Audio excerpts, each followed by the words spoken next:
I'm here to talk to you today about staying young, working different.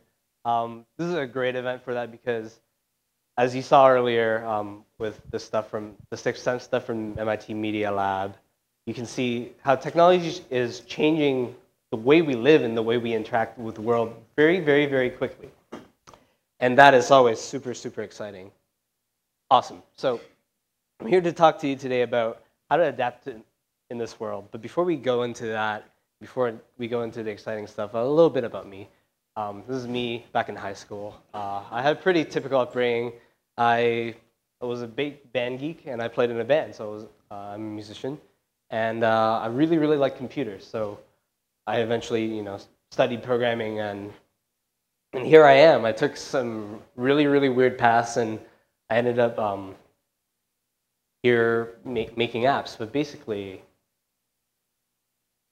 what really sparked all of this was when I first started playing in the band. I ended up doing a lot of things myself. Right? If you guys are doing your own thing, you'll know what I'm talking about.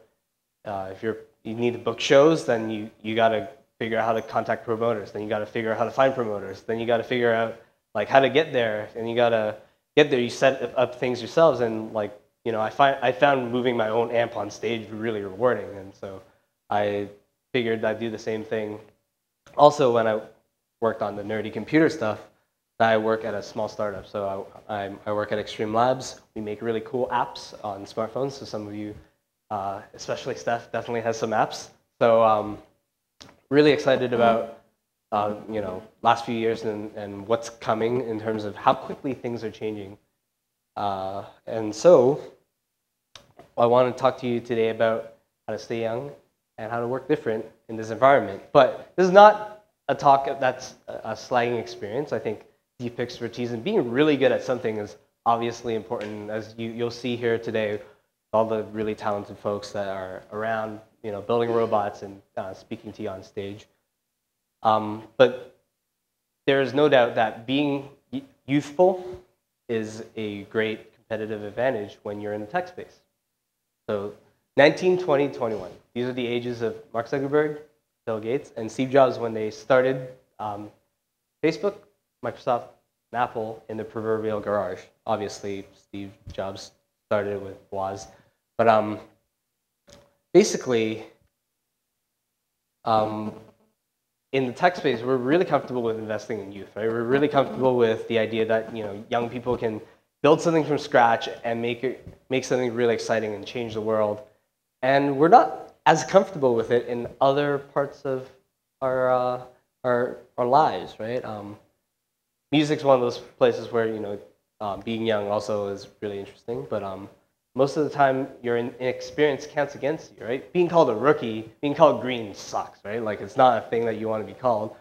And I think as you see with all the changes that are happening in terms of how quickly technology is being adopted, some of this is going to change a bit. So James Dyson, the inventor of the Dyson vacuum, that air blade thing, and a bunch of the hand dryer, he actually hired basically new grads because he likes people that are bold, makes mistakes, and can do lateral creative thinking. And it's a lot easier to do that when you have a clean slate. But to get there, this is something that we can think about more systematically, no matter what age we are.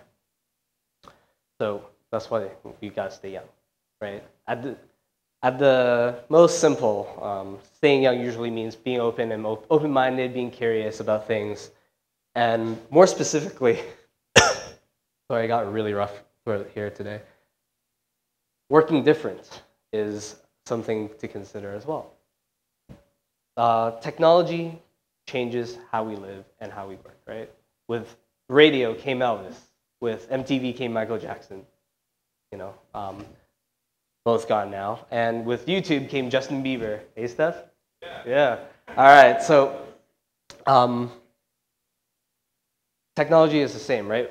With smartphones and tablets comes changes in the way healthcare is done, education, mining, you name it. So with new technology, the way we work, the way we live also changes.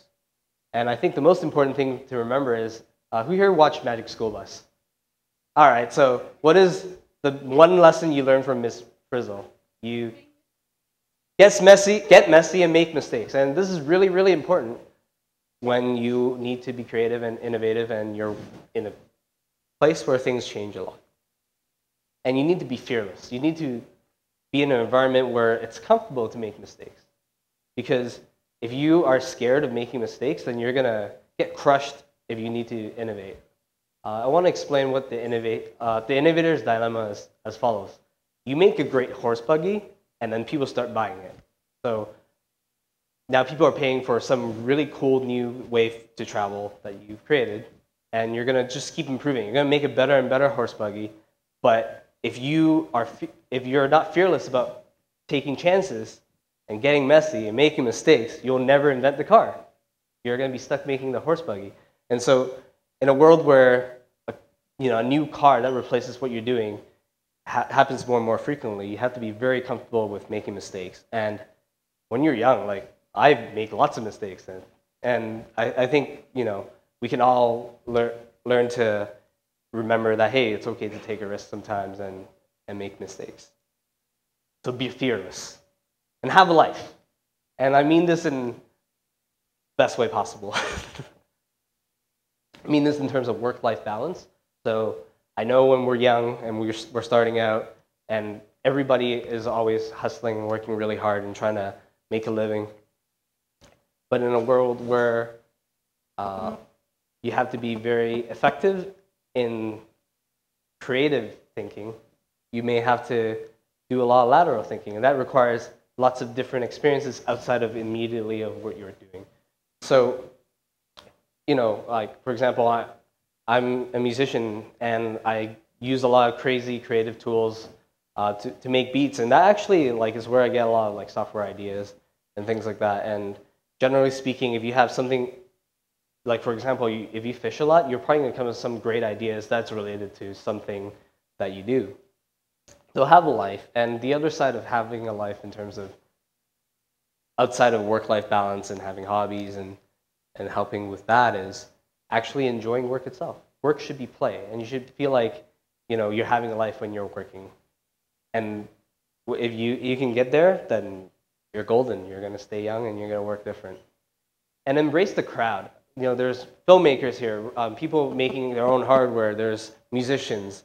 We live in a world today where people can support each other, and you're going to see with Mike and his organization that he runs. But the middlemen that control who gets what and who's allowed to see what are gone, right? If you want to make a movie, you can go on Kickstarter.com and get funded, and 10,000 people, if your idea is good, will give you money, and then you can produce a movie, you can make hardware, you can make your own watch. And as the Arab Spring and some of the revolutions that have happened recently proved, if you can connect with people on something that's real and something that actually affects you, you can get a really, really big result really quickly. And the crowd is there, man. There's no more secrets, right? Like if you speak on the internet, everybody listens. So embrace the crowd. Cool. And then embrace technology. So you're going to have to embrace change. I remember, I think my generation is the last one that grew up without having the internet when we first grew up. That existed. I know there's older folks like me in the crowd. But if you're in high school today, chances are you grew up using instant messaging and email. You barely use email, actually, probably, and you have Facebook, all this stuff. This stuff didn't exist. I remember getting the internet when I was in grade 7. So, and the way in which this changes is going to get a lot faster, right? We went from phones that can't barely make calls. There used to be a time when you text messaged. You have to be on the same carrier. So you're but you can text message anybody now. So things change really, really quickly. So stay flexible, be open, and that's how you can stay young as well.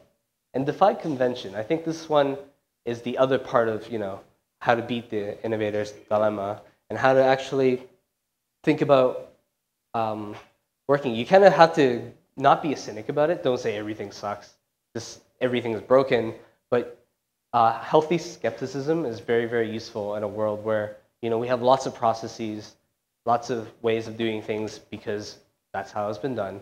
If you question them, that's how improvements get made, and that's where technology steps in to kind of interrupt. So, defy convention. I want to talk about programming just for a little bit because this is kind of like home base for me. But basically, programming traditionally, it's like one person at a computer, and if they get stuck, they spend 20 hours on caffeine trying to figure out how to code something, right? So a way to program is called, that's different, it's called pair programming. So it's like rally racing. You have two people, but you have like one computer. So it's like two brains, one input. So you have a driver and navigator. So if you get stuck, you can switch it up. If you're driving and you need instructions or like, hey, is this the way you should do it? You have somebody to check with you. So you get better quality. You learn faster because if you want to learn to drive, man, sit beside, a great driver. It's much easier than reading a book or spending 4 years in school. And you get to share knowledge better. Let's say you have, a team of people that need to learn things, so you can swap people around. And, if you know exponents, like the connections that you can make are, they grow really quickly, and you can share that knowledge in a distributed way. And it's also greater intensity. And this was what brings us back to working different. It's really, really hard to sit beside somebody else for more than like 8 hours. But when you do, though, you can focus and you can really get things done. You're not gonna you check email and browse the internet while you're working. You're gonna get focused work done, and that's a different way to work. So what I hope to inspire you guys to do is think about how that affects you guys and see if there's a pair programming model that makes sense for what you guys are working on.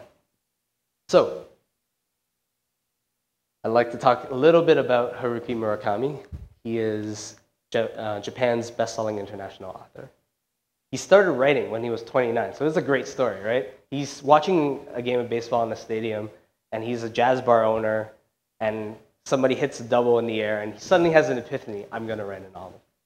And then he goes ahead and does it, and then submits it to a prestigious new writer's prize. He wins the prize, and then decides that he's going to sell the bar and quit his job, and be a novelist. And he's one of Japan's greatest living novelists now. And he started when he was 29. So I think what I'd like to say here is staying young and working different can happen at any age. Murakami did it when he was 29. He changed his lifestyle completely. He was a bar owner, so he stayed up till pretty late, sold his bar, and went on his current discipline. Actually, what he does is he wakes up like 4 to 6 in the morning and writes for 6 hours, and then he goes and exercises, and then he sleeps at like 9. So you can definitely change, and if it's something you're interested in, it doesn't have to be now. Research shows that we are at our most creative in like our 40s and 50s, not just in our youth, and takes a lifetime of dedication to get good at something. So starting whenever, it's okay. There's some exceptions of like being an athlete and stuff like that, but golf you can start anytime too. So